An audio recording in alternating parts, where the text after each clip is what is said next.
I'm Mara Webster with In Creative Company, and today I'm excited to be talking to Billy Bryk, who is the actor, co-director, and co-writer of Hell of a Summer.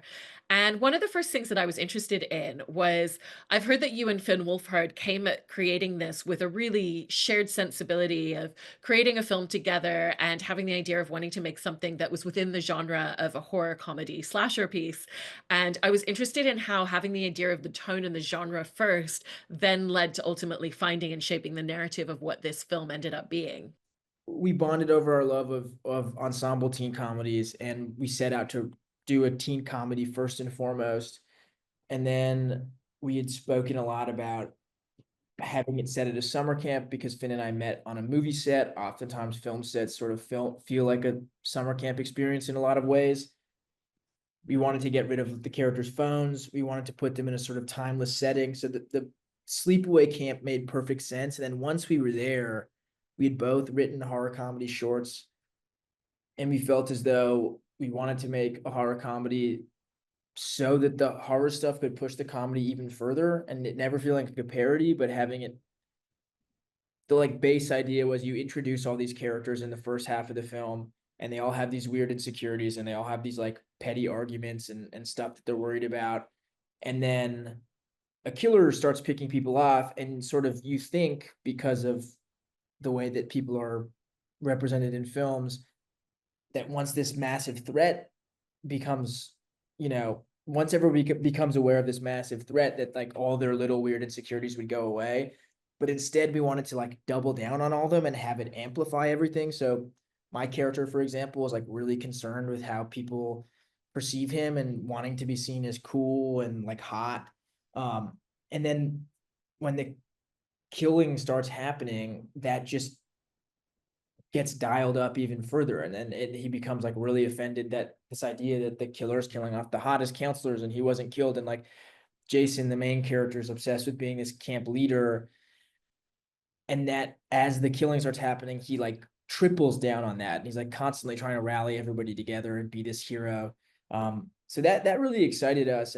And that's sort of where the idea sort of came from. We knew the tone before we sort of knew the story. And then the story was just born out of this like desire for us to write, yeah, a young, exciting teen comedy and fun horror movie. I love that journey of how it came together for the two of you, and especially because the characters that you and Finn are playing are really close friends and they've clearly known each other for a while. As you were developing those two characters, how did you decide upon what you wanted their history to be and what you thought that their dynamic as friends would be in the movie? Yeah, there are elements of me in Bobby or Bobby in me, and there are elements of Finn and Chris or Chris and Finn. And their dynamic is sort of, in a lot of ways, sort of inspired by the dynamic that Finn and I have. Obviously, these characters are sort of caricatures of ourselves and caricatures of that dynamic, and they're a lot less, I'd say, like self-aware than we are, hopefully. I don't think that either of those characters like would be able to write themselves as that. I don't think that's how they see themselves.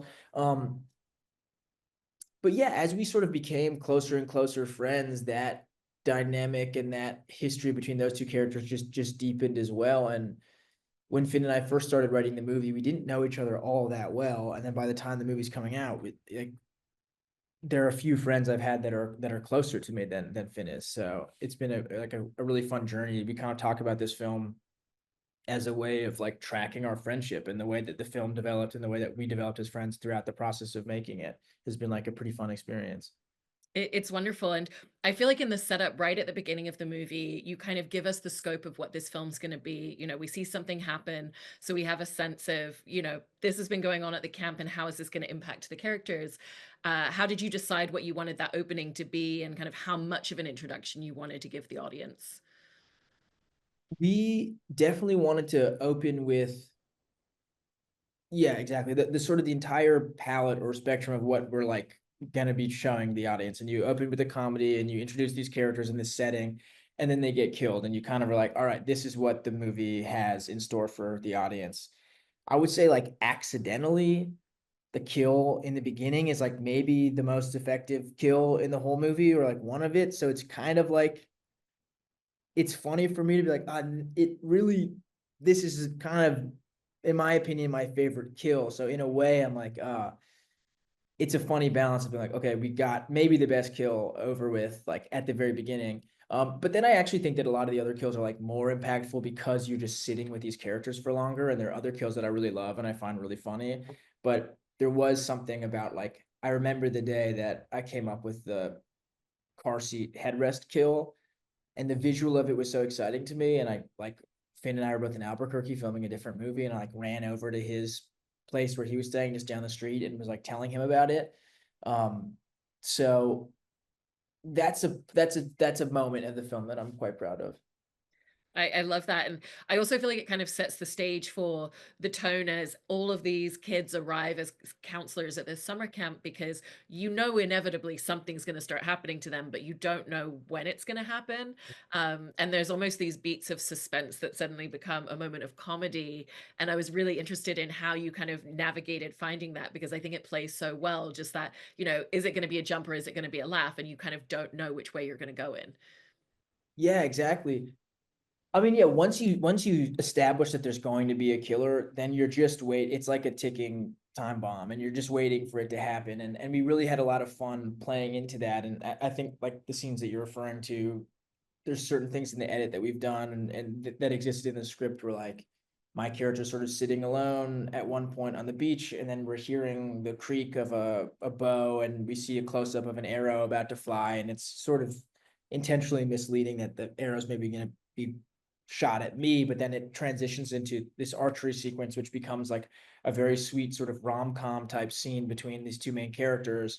So we were really having a fun time kind of playing with it, and having the characters be obviously intentionally like unaware, while the audience is more aware to these little sort of Easter eggs and hints of like the dread to come were really fun to play with. And then also trying to, as you're saying, balance that it's a horror movie and it's a comedy, and we want it to be both at the same time. So like, how can we constantly be having one inform the other? And it never feels like, oh, now the movie's a comedy for this entire period of time and now it's a horror film. It's like we want it to constantly feel like it's both, and it's this thing that's sort of swapping between the two, or they're happening simultaneously.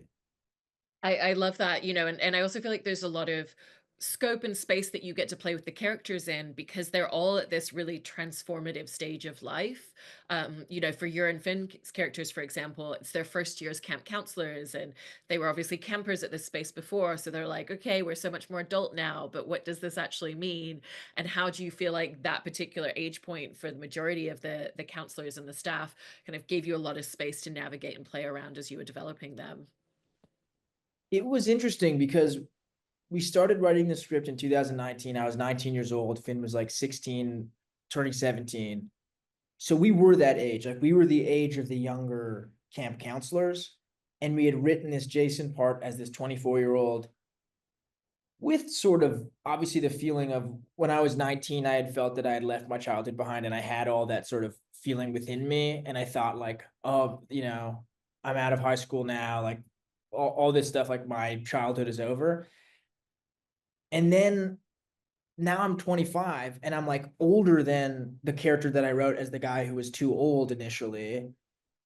And I've realized, so like I've grown so much in that period of like 5, 6 years, that it gave me like an entirely new perspective on his character as we were making the film. So I kind of lived both experiences, and it started with like the writing, the initial feelings of like, what does it feel like to be an 18, 19-year old?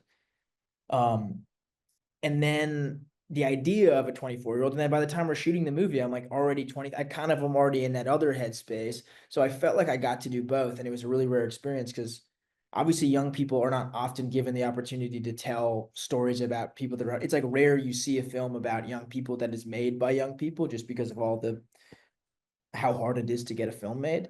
So like I felt very sort of honored and blessed to be able to tell that story in a way that just felt like I didn't have to guess what people were feeling. I just wrote what I was feeling at the time, and I just trusted that it was authentic because it just was to me, and I didn't have to like, oh, remember being a teenager. I just was one. And then same thing. By the time I was like, I don't have to guess what it feels like to be like in your early to mid 20s and having like, realizing that you've drifted apart from a lot of friends that you were very close with in high school, or like watching your like little sibling grow up and like go off to college is like a crazy experience. I thought myself going off to college was a crazy experience. Like watching my little sister go to college was like a whole nother thing of being like, oh wow, now it's like really over. And then I'm sure in 10 years or in 5 years, I'm gonna feel that way about now. So it's like I don't know, it was interesting for me.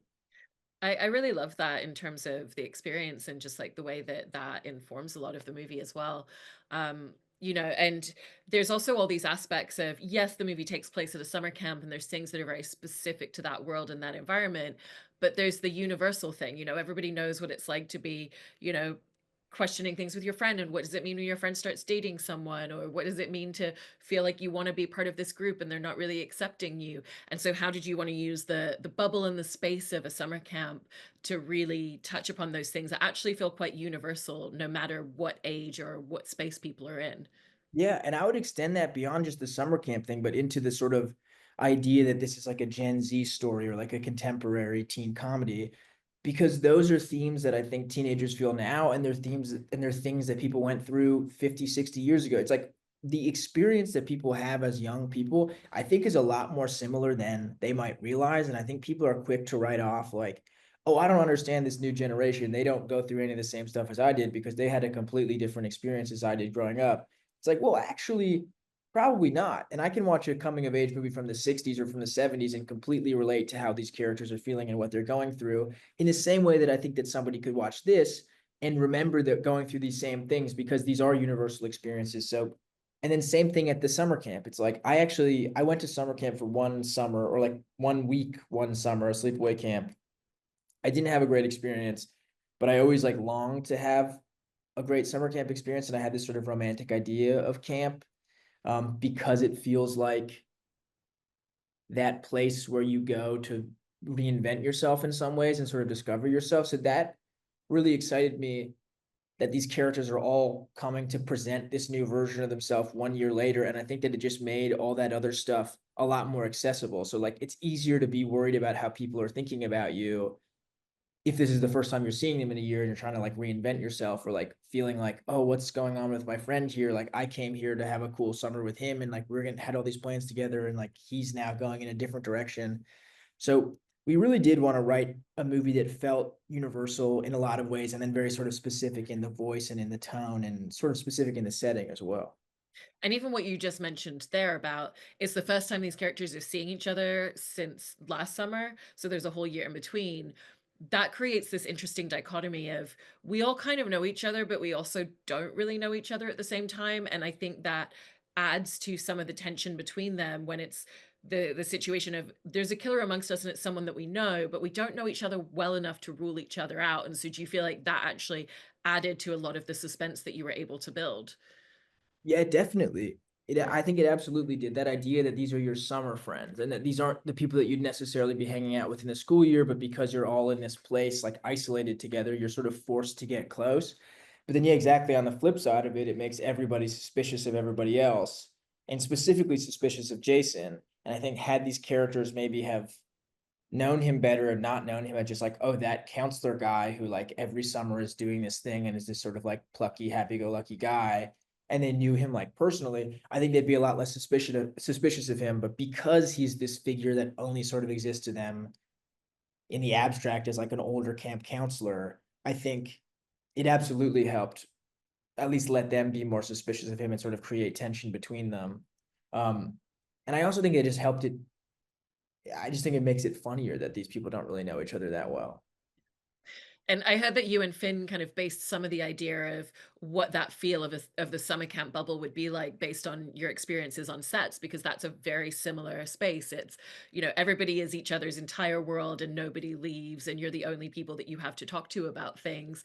And so how did your time on set and the experience of those sorts of bubbles really inform the way that you were shaping the idea of it in this film for summer camp?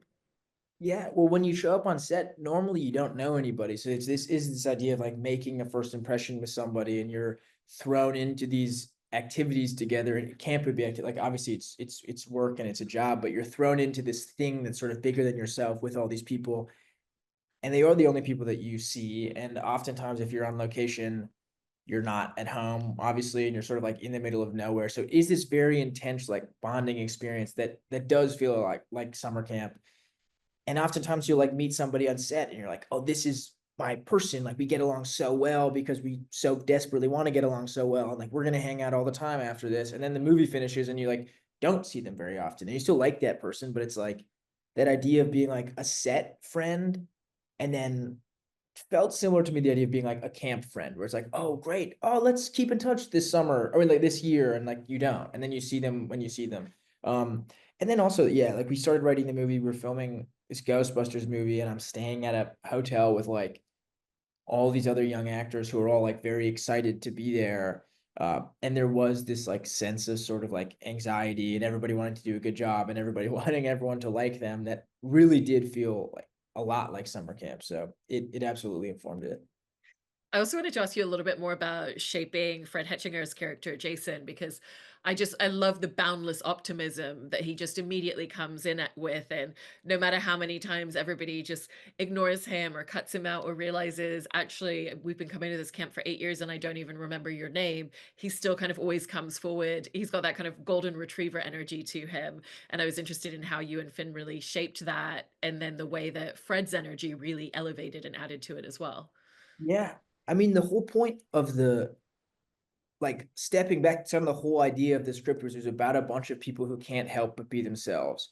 And Jason's the sort of epitome of that, where he is so endlessly optimistic and not out of really being naive. It's like it's a choice. Like there's a moment in the script that I really love, in the film that I really love, that Fred's so brilliant in, where he's talking to Claire in the woods, and essentially he says like, I need to go back to save these people, and she's like, you're insane, they hate you, they've turned against you, this is dangerous. And he says, I'm supposed to be the camp leader, and she says, you made that up. And he says, that doesn't mean it's not true. And that to me in that moment was like so key for Jason's character, because he's acknowledging that he's aware of everything, like he's aware that he's made up this world that he's living in, but he's still choosing to live in it. And he's like, I know how people think of me, I know how I'm perceived, and it doesn't matter, I'm still going to be positive, I'm still going to do the right thing.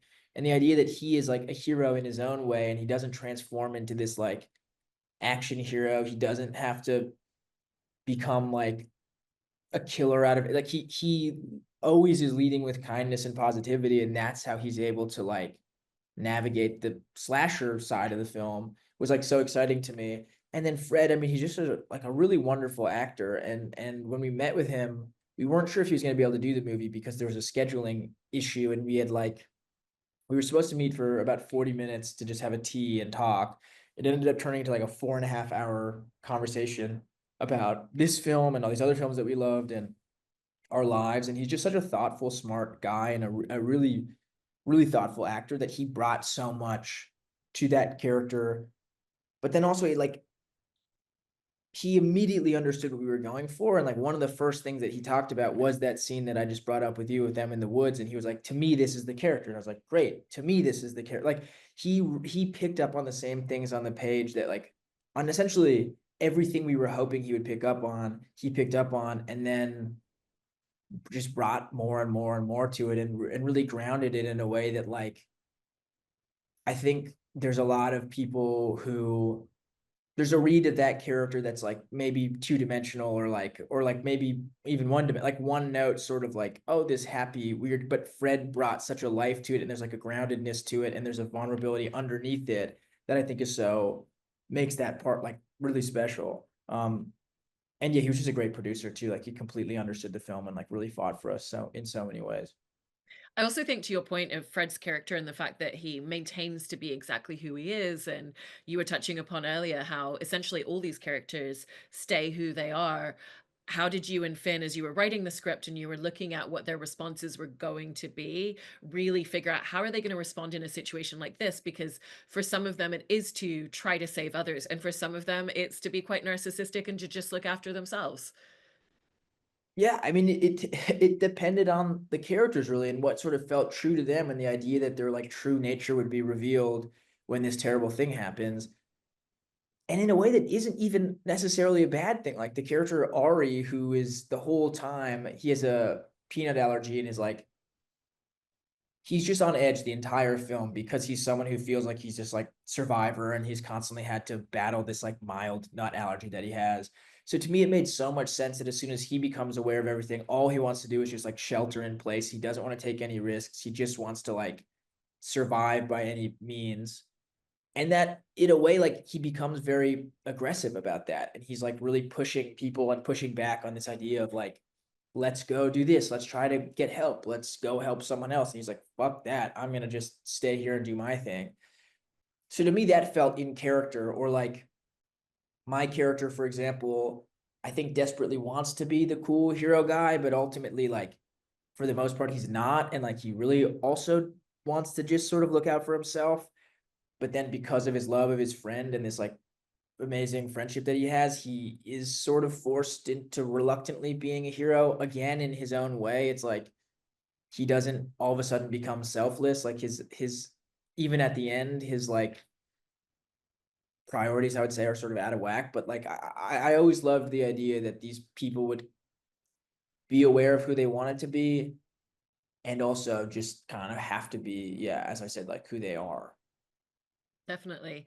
And also in terms of the shooting location, obviously I know it was a challenge to find a summer camp that you could even film in the first place, and then in filming in summer suddenly realizing actually the nights are shorter and the majority of your shoots are night shoots because that's when the story takes place. And I was just curious about the elements that went into just making sure that every moment that you were filming counted, knowing that you had these short nights, and also how that really shaped the look of the film so much for you.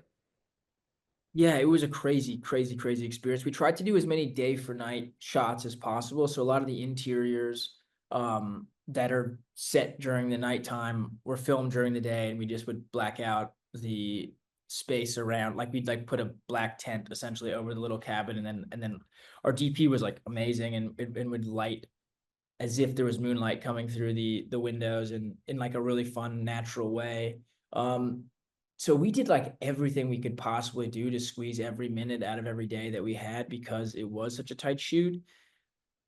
I will say one of the benefits of being on a summer camp and being in the same location sort of for everything is that if it did rain at any moment, like we could pivot to go shoot something else. It was like, oh, it's raining outside. We're supposed to be filming the like lake scene. We can't do that. Let's go film in the meal hall and get something else. So we had to be very flexible in that way and very prepared to like pivot on a moment's notice. And then the other thing was like really trying to make sure the actors were prepared at all times, because Finn and I wrote the movie and we're so close to the material. Thankfully, like if ever we needed to just go shoot one of our scenes, we could, and we wouldn't have to like learn the lines, obviously. But it was amazing. One of my favorite scenes in the whole movie is this initial walk and talk between Jason and Claire, where he sort of helps her with her bunk, and then they're catching up after a year, and Jason's sort of stumbling and being like goofy, and she clearly is. There's like a tension there. But that was something that wasn't scheduled for that day, and it was raining, and we had to go film something else. And then all of a sudden, the rain stopped, and the sun came out, and there's this like beautiful moment, and it just looked so pretty outside. And the fact that it had been raining like gave the sort of leaves this extra shine. So we were just like, "Are you guys cool to just go give this thing a shot?" And we filmed it like 3 times as a oneer.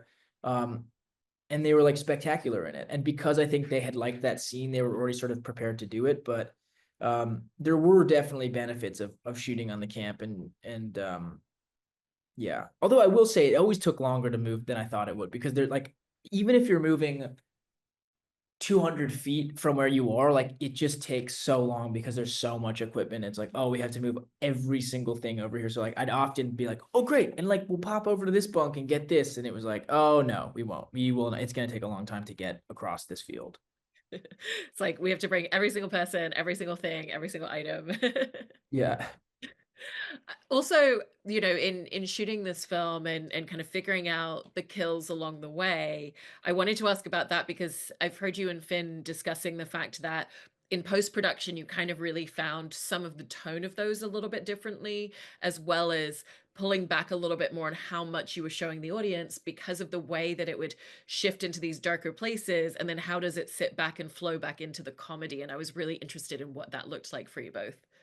Yeah. Well, there was two reasons why we would sometimes have to tone back kills. The first was exactly what you just said, where if there was a kill that ever it sounds crazy to say, but I think anybody who's seen a slasher film would know there's like a fun kill in a slasher movie where it feels fun and like exciting, and even if it's scary, there's like a level of fun to it. And then there's a point where you like linger on it for too long that it starts to become more real, and you're like, oh, this rock is like really bashing this person's skull in, and like we're seeing it for a long time. So there was just that balance of being like, if ever you're becoming aware of like how messed up the situation is, it is hard to sort of pivot back into the comedy of it. Um, and then, but we use that sometimes. Like there is, I just brought up the rock kill because we did tone it down a little bit, but like that's a scene where like the tone of the film shifts on purpose, and it like you're learning new information and things become more serious. And as the walls are closing in on these characters, they sort of are forced to like they're deciding, do we either run or do we come back? And like it becomes a serious moment. So we were able to use that to be like, this will shake you out of the comedy a little bit on purpose so that we can have this serious moment. But then there's other times where it just was like the peanut butter allergy kill, for example. There was a version of it that was like a little bit more graphic that just like, I don't know, it just it did make it like very difficult to be going back and forth. And then the other thing that I'll say is like wanting to show less specifically towards the beginning of the film. This is just going to be a spoiler, so I guess if somebody hasn't seen it, sorry. Um, there are characters in the beginning who don't die, that we think die and are not actually dead. And it always drives me nuts in horror films when, sorry for that. Yeah, I'm gonna close this window here, but it always drives me nuts in horror films when like you're seeing everybody get stabbed. They get like knife to head, axe to head, whatever, kill, kill, kill, kill, kill. And then this one character, like they cut away and you don't actually see them die. And you're like, well, that person's alive. So we wanted to avoid that a little bit towards the beginning where there's like, four or five kills that happen that we kind of wanted to like just give enough of each one that you're getting the sense that these characters are dying without ever feeling like you're cheating the audience by either like showing them die and then be like, oh no, but they actually didn't, or you show everybody else die except for the two, and then it feels like really, really obvious who sort of didn't die. And then as that situation there too, like it wasn't this the situation wasn't real to the characters at that point because they weren't aware of the killings. And then once they become aware of them, they like slowly become more and more gory, and we see more and more. And then as the stakes get higher and higher for the people in the movie, we wanted it to get like we wanted the kills to get more graphic and more fun for the audience as well. So there were like a number of factors that sort of went into that. It's great, and I feel like the way that you figured out the details of how that flows through each one sequentially works really well, and it's so wonderful to hear you talking about all of the different things that went into making this film. So congratulations, Billy, and thank you so much. Thank you so much. Thanks for having me.